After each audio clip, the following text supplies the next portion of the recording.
Voilà, donc maintenant je vais vous montrer les preuves de l'impact des chemtrails sur la nature. Là on a une affiche là, sur cet arbre. On est situé à Bellerive au château du Bost. Et ben, finalement c'est les résultats de tous ces épandages où on en arrive à cette pancarte. Donc je vous lis, information. Cet arbre présente des symptômes avancés de dépérissement. Il sera abattu très prochainement, pour des raisons sanitaires et de sécurité. On trouve toujours ce mot sanitaire. Hein. Donc ce qu'il faut savoir, c'est que les arbres en plus sont touchés par les lierres. On a perdu 20% de luminosité à cause de ces chemtrails. Donc, prolifération des lierres, les lierres étouffent les arbres et les tuent. On a aussi l'impact sur, dans l'eau, rivières, mers, lacs. On a une augmentation des lierres, pas des lierres, des algues. Des algues. Et pourquoi il y a toutes ces algues? Toujours la même raison, c'est que en fait on a ce manque de lumière. Voilà. Donc là, vous pouvez voir les arbres. On est au mois de décembre quand même, donc il n'y a plus de feuilles, mais ils vont devoir être abattus. Donc je vous ai expliqué, je vais vous montrer ça un petit peu plus loin.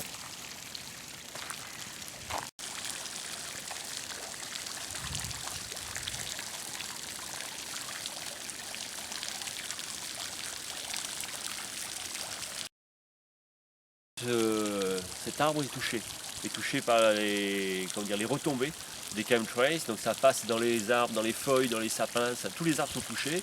Et là on a encore une preuve avec les lierres qui bien sûr se propagent avec le manque de lumière.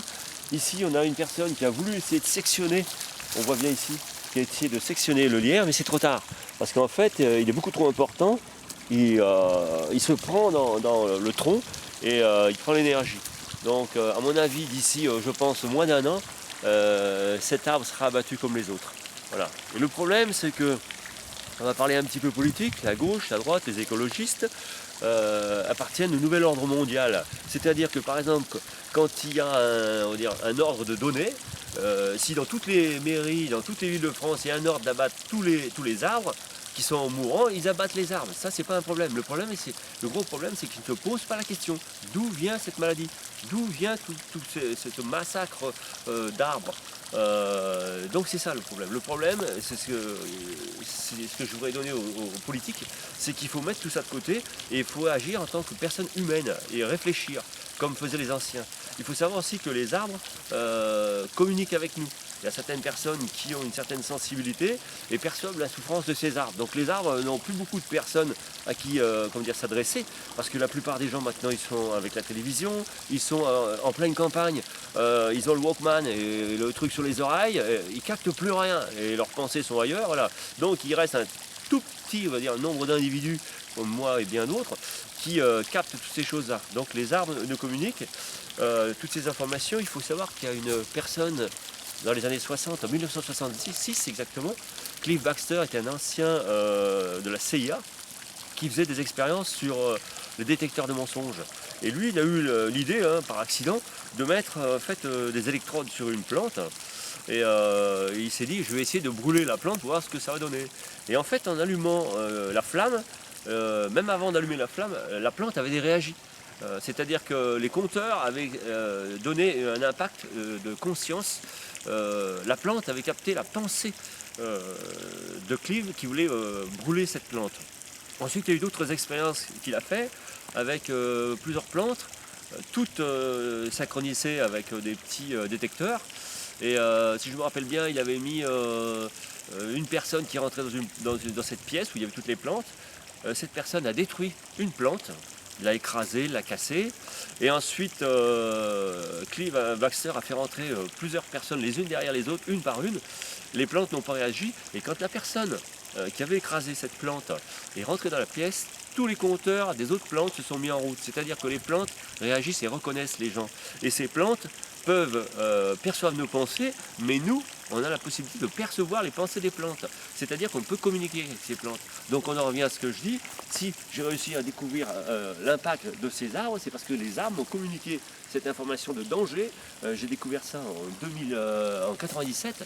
En 97, j'avais déjà témoigné sur Radio France Bleu Auvergne en expliquant qu'il fallait que les gens aillent dehors se rendre compte des impacts des chemtrails sur les arbres. Et là, maintenant, c'est flagrant. On est en 2016, décembre 2016, et je vais vous montrer d'autres exemples, justement, comment dire, d'impact de chemtrails et HAARP aussi, parce que HAARP, ce sont des fréquences. Ce sont des fréquences qui sont envoyées de Gakona en Alaska, parce qu'il y a des antennes relais là-bas en Alaska. Il y en a partout maintenant dans le monde parce qu'on a la carte de toutes ces antennes. Mais il faut savoir aussi qu'on a des antennes relais en France qui ne sont pas des antennes relais téléphone. Elles sont reliées à HAARP et elles envoient des fréquences. Et tout ça nous donne un impact sur nous. C'est pour ça qu'il y a de plus en plus de gens qui sont, on va dire, dépressifs, qui sont fatigués, parce que justement ces ondes ont un impact non seulement sur les arbres, mais sur les êtres humains, animaux et tout ce qui est humain, tout ce qui est vivant.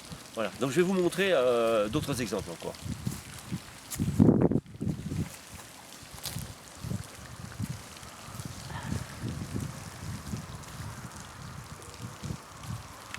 Oui, donc là je vais vous montrer encore la preuve de l'impact des chemtrails, de l'assombrissement et la propagation des lierres. Voilà, donc là ça monte, et là. Et en fait, ce qui va se passer, c'est que d'ici 1 an, tous ces arbres-là vont être couverts, le bois va pourrir, et donc soit ils seront abattus, soit ils tomberont. Parce qu'en fait, ce qui va se passer, c'est qu'il va y avoir encore une affiche qui sera mise sur l'arbre, ils seront abattus pour sécurité sanitaire, encore une fois. Mais les gens ne se seront pas posé la question, pourquoi on en arrive là? Voilà.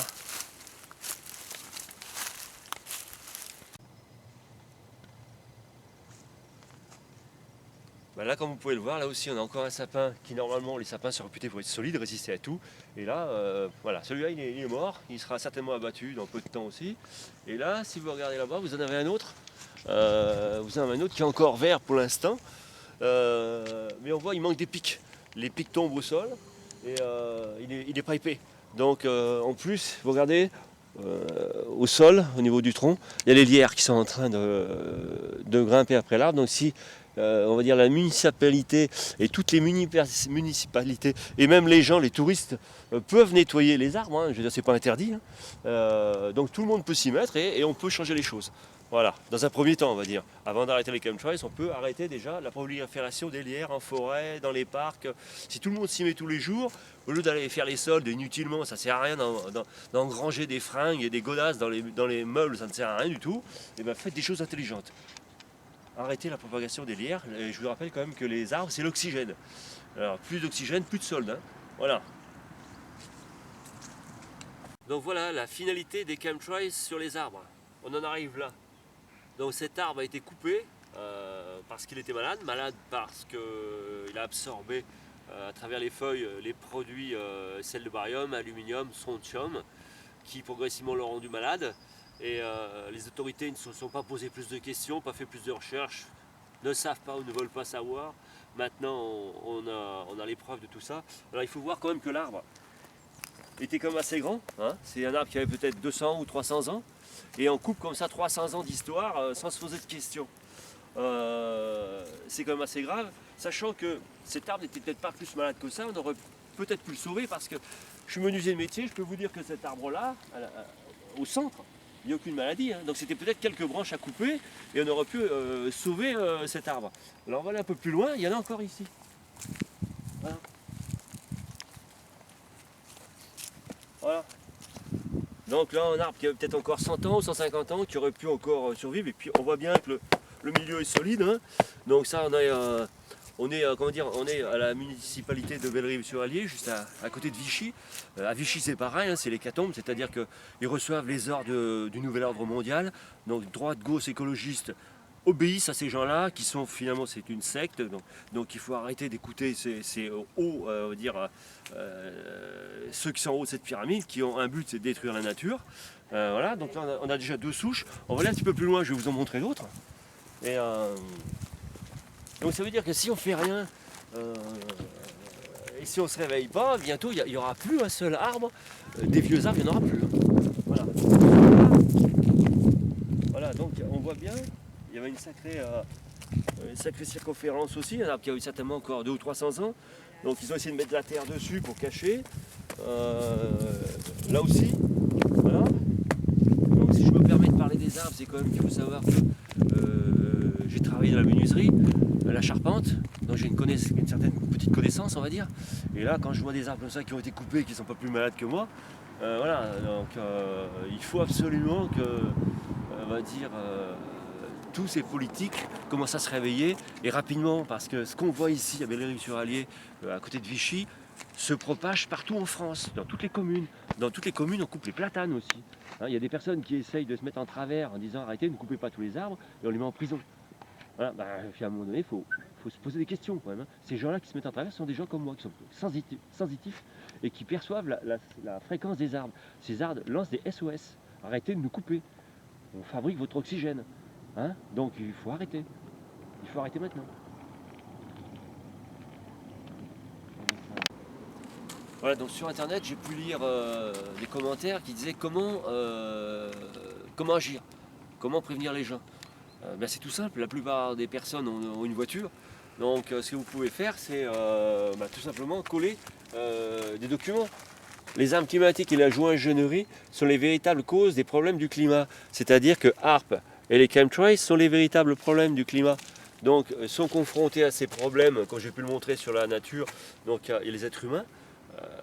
Animal, végétal, tout est touché par les chemtrails et HAARP. Donc, parti politique gauche, droite, écologiste, plus, on va dire, les religieux, les chrétiens, les musulmans, je veux dire, respirent. Tout le monde respire. Donc il ne faut pas attendre qu'un Dieu vienne du ciel nous aider, c'est à nous en tant qu'individus d'agir. On est sur Terre pour agir, on n'est pas là pour attendre un sauveur. Sinon on va finir comme des spirituels légumes. Il y a beaucoup de gens qui ne bougent pas, qui critiquent et qui ne bougent pas, donc il faut agir. Donc là, moi j'ai fait le choix de mettre ça derrière ma voiture. Donc là, je me suis fait faire un petit truc aimanté en fait que je peux mettre sur le côté de ma voiture ou sur mon autre. Quand je change de voiture, quand j'ai ma vieille Aron 1956. Et ayant fait cette conférence, dans cette conférence, je donne les explications de tout ce qui se passe en fait. C'est qu'un petit résumé. Il y a d'autres personnes qui font les mêmes choses. Donc chacun fait ce qu'il peut avec les moyens qu'il a.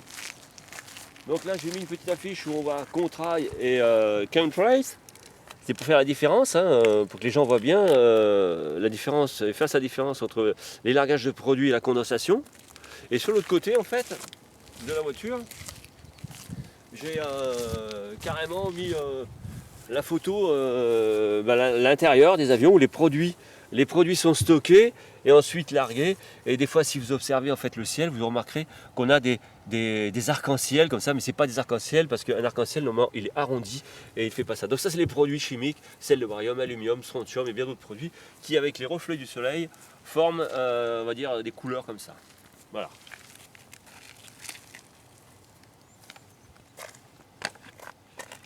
Je vais vous montrer l'impact sur les platanes. On est à Vichy là, sur les parcs de Vichy.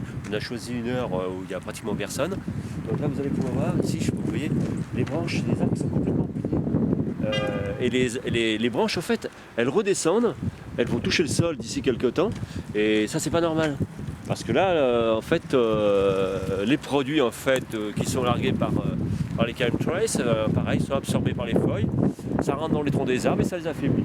Et on doit bien avoir quelques antennes relais ici qui sont reliées à arbres sur les toits des maisons voilà, qui en fait envoient des fréquences et affaiblissent comme je vous expliquais tout à l'heure. On est formé d'eau à pratiquement 80%. Les arbres sont formés d'eau à 80% aussi, voire plus ou moins, je ne sais pas trop. Mais en fait, c'est ça, c'est que on est sous l'influence des fréquences aussi et l'influence de ces produits. Donc là, il faut réagir, il faut s'informer surtout. Tant qu'on ne sait pas, on ne peut pas se défendre. Voilà, donc il faut savoir d'où viennent les attaques. On va descendre les parcs de Vichy là, et je vais vous montrer l'impact visible sur les arbres, sur les branches d'arbres. Voilà, derrière, regardez. Les branches sont pliées comme s'il y avait un poids dessus, ou comme si les arbres n'en pouvaient plus, quoi. Comme s'ils lâchaient prise eux aussi. Voilà, donc je vais vous montrer aussi l'autre côté. Vous allez voir. Vous allez voir un petit peu le massacre. Et là encore, regardez, les branches, elles vont finir par toucher le sol. Les arbres, normalement, moi j'ai toujours vu, depuis que je suis gamin, j'ai toujours vu des arbres avec des branches qui sont vers la lumière. Les branches ne descendent pas au sol.